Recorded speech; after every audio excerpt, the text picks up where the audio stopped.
Bismillahirrahmanirrahim. Assalamualaikum warahmatullahi wabarakatuh. Alhamdulillahirabbil alamin wassalatu wassalamu ala asrofil anbiya'i wal mursalin wa ala alihi washabihi ajmain. Asyhadu an la ilaha illallah wa asyhadu anna Muhammadan abduhu wa rasuluh. Allahumma shalli ala Muhammad wa ala ali Muhammad. Kama shallaita ala Ibrahim wa ala ali Ibrahim wa barik ala Muhammad wa ala ali Muhammad kama barakta ala Ibrahim wa ala ali Ibrahim fil alamin innaka Hamidum Majid. Ya ayyuhalladzina ittaqullaha haqqa tuqatih wa la tamutunna illa wa antum muslimun. Wa qala Allah ta'ala fil Qur'anil Karim, a'udzu billahi minasy syaithanir rajim. Bismillahirrahmanirrahim.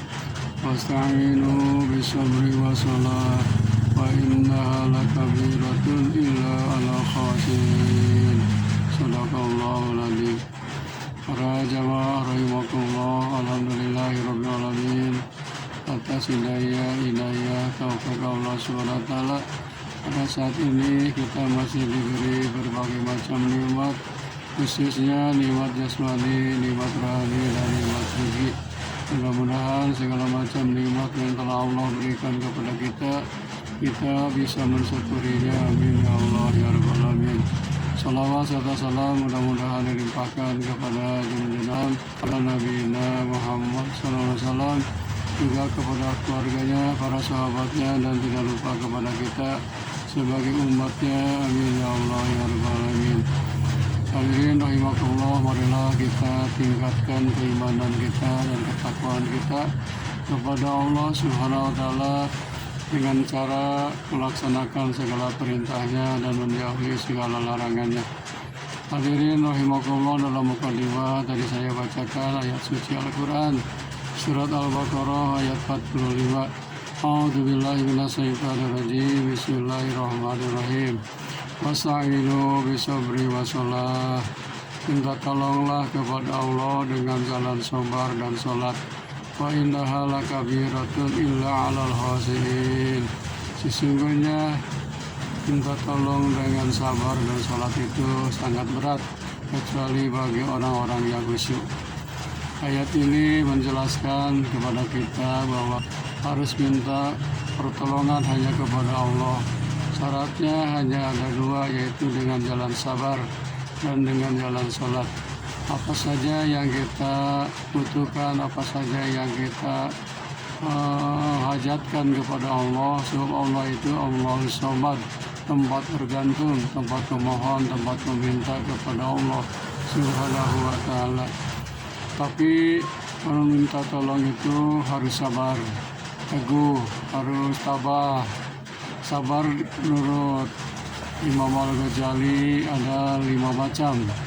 Ada sabar fil ibadah, ada sabar fil jihad, ada sabar indal musibah, ada sabar min maksiat, dan juga ada sabar fid dunya.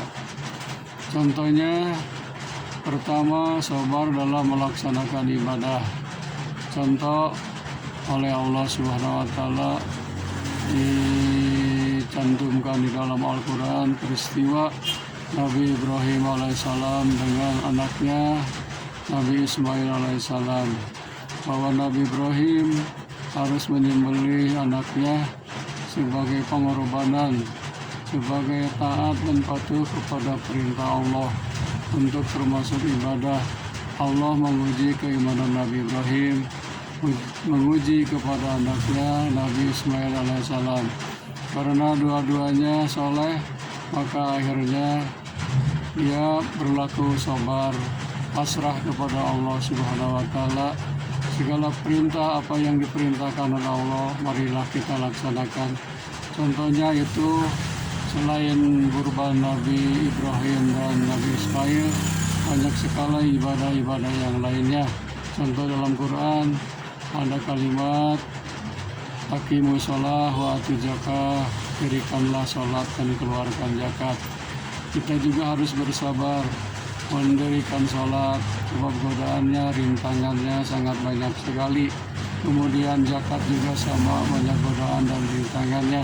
Kalau kita tidak sabar, tidak tabah atas perintah Allah Subhanahu wa taala, maka kita akan jauh dari kesabaran.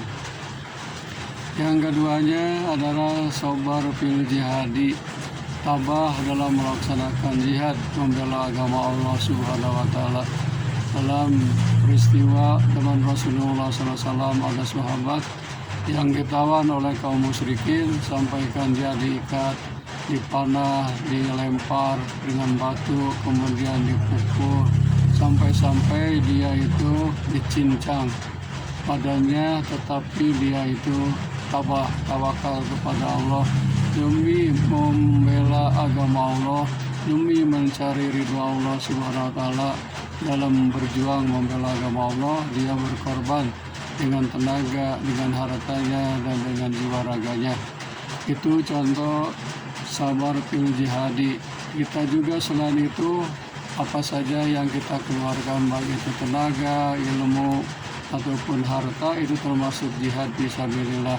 Misalkan harta benda yang kita punya dikeluarkan di jalan Allah untuk mendirikan misalkan masjid, musola, atau menolong fakir miskin atau anak yatim piatu, termasuk itu jihad. Kemudian yang ketiganya, sabru indal musibah, sabar ketika kita mendapat musibah. Dicontohkan oleh Rasulullah SAW, oleh Allah SWT di dalam Al-Quran, seperti Nabi Ayub alaihissalam. Nabi Ayub alaihissalam itu diuji oleh Allah keimanannya, sabar atau tidak.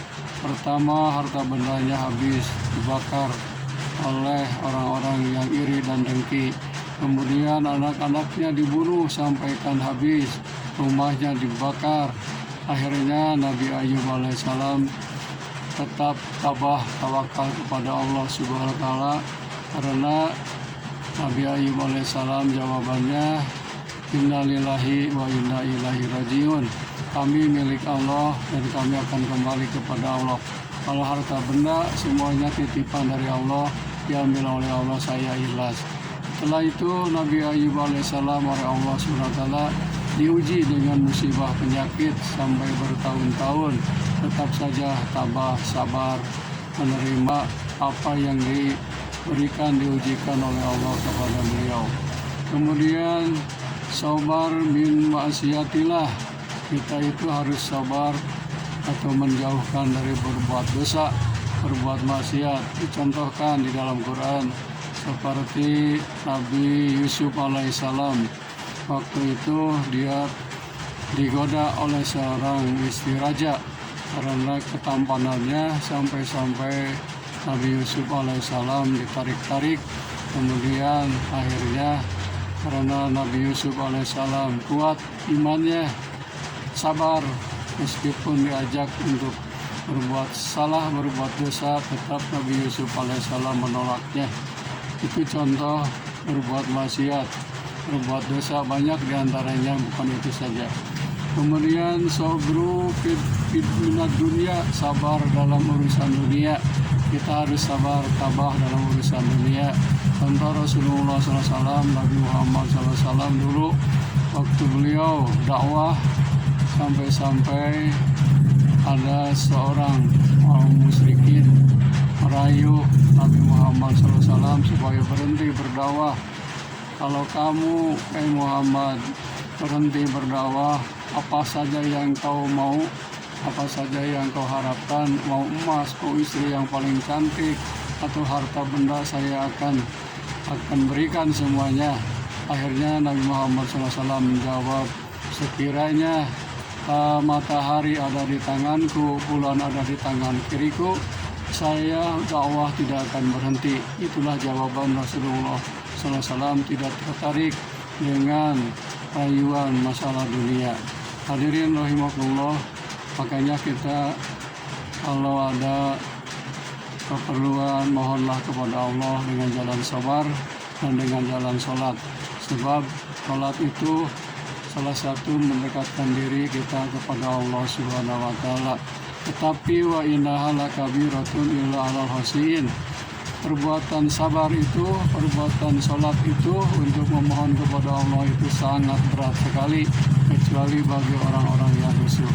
Hadirin rahimakumullah, mudah-mudahan satu ayat ini menjadi ibroh, menjadi pelajaran bagi kita bahwa kita ini hidup di dunia harus banyak sabar dalam melaksanakan ibadah, sabar dalam melaksanakan jihad, sabar ketika kita dikena musibah atau bencana, sabar untuk menjauhkan berbuat dosa, dan sabar untuk tidak tergoda dengan urusan duniawi.